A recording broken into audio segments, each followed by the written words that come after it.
समाज के विकास के लिए मैं काम कर रहा था। जितनी भी मेरी योजनाएं हैं, हर समाज को लक्ष्य कर करके हम योजना का तय। आज जनधन योजना शुरू की है, इसमें कौन लोग आ रहे थे, किसकी भलाई हो रही थी? आज किसान की हित की बात हो, युवा के हित की बात हो, महिला के हित की बात हो, या गरीब कल्याण वर्ष में भी गरीबों के हित की बात हो, इसमें हर जाति समाज के लोग की हित की बात हो रही थी। लेकिन लोगों ने उससे संतुष्टि विपक्ष में बैठे लोग नहीं प्राप्त कर करके एक ढाल लेकर के अपने बचाव में, अपने चेहरे को छुपाने के लिए जिस जहर को आगे निकाला, उस जहर को समाप्त करने का एक लंबे वर्षों के बाद उनकी मनसा सदा के लिए समाप्त हो जाएगी। एक सवाल आता है सहज रूप से मन में। कांग्रेस पार्टी ने जातीय जनगणना की सोची भी नहीं कभी। अभी राहुल गांधी कहते हैं ये हमारे नहीं सोची तो कर्नाटक में जनगणना कैसे हुआ? मैं कभी जब तक केंद्र में उनकी सरकार रही, सत्ता रही, जब विपक्ष में आए तो बहुत सारे उनको लगा कि ज्ञान प्राप्ति हुई कि नहीं, ये बहुत बेहद जरूरी है।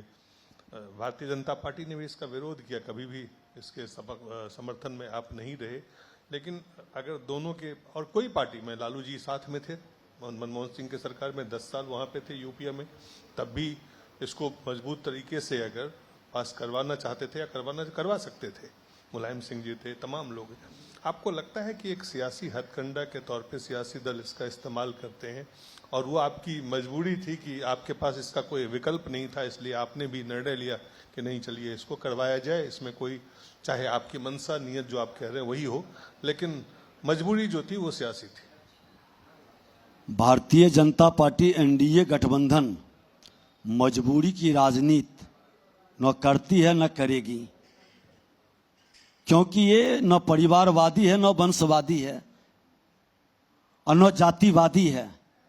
इन्होंने ठीक कहा कि हम तो सबका साथ, सबका विकास का मूल मंत्र लेके चलते हैं। हम प्रभावित कैसे हो सकते हैं? जिसके दिल में सबके लिए जगह है वो कैसे प्रभावित होगा? जो इस धरती पर जन्म लिया है, किसी जाति, धर्म, क्षेत्र, भाषा का है, उसके उत्थान और कल्याण की बात करता हो, जिसकी सोच में पूरी तरह से ये व्याप्त हो, उसकी मजबूरी कोई हो सकती है क्या? एक सवाल बहुत स्वाभाविक। आप ये देखिए कि अगर जो लोग गरीब हैं, जो पिछड़े हैं, तो उनको तो आप चिन्हित करके कर सकते हैं विकास की तमाम योजनाओं को। उसको जातीय जनगणना करवाने की कौन सी व्यवस्था है कि वो करवाने से ही आप आर्थिक रूप से उसको लाभ दे सकते हैं? गरीब या पिछड़ा तो कोई जातीय आधारित जो चीजें रही है उसमें तो काफी बदलाव हुआ है, सकारात्मक बदलाव हुआ है। सत्ता में बैठे लोग के विपक्ष में बैठे लोग की एक भी जिम्मेवारी होती है। दोनों गाड़ी के दो पहिए के रूप में साथ चलते हैं, दो आंखें के रूप में दिखाई पड़ते हैं। अगर जो विपक्ष के लोग बार बार अपना रोना रो रहे हों और ये वातावरण बनाना चाह रहे हों कि प्रधानमंत्री कुछ छुपा रहे हैं, एनडीए गठबंधन छुपा रही है, तो ये लोग इतने निकम्बे लोग थे कि इनको जानकारी नहीं थी कि बीजेपी कभी किसी भी विषय से इनकार नहीं किया। मैं तो विपक्ष में बिहार में था, जब जातीय गणना की बात आई हमने समर्थन किया। इसकी कितनी उपयोगिता हुई उस पर हम डिस्कशन करना नहीं चाहेंगे। सब लोग बुद्धि प्रबुद्ध हैं, जानते हैं कि उस गणना के बाद भी उसके आगे की किसी के पास जो सबसे ज्यादा गला फाड़ करके इसकी डिमांड कर रहे हैं, कोई विजन है क्या? कोई योजना है उनके मन मस्तिष्क के अंदर? क्या करेंगे उसके बाद?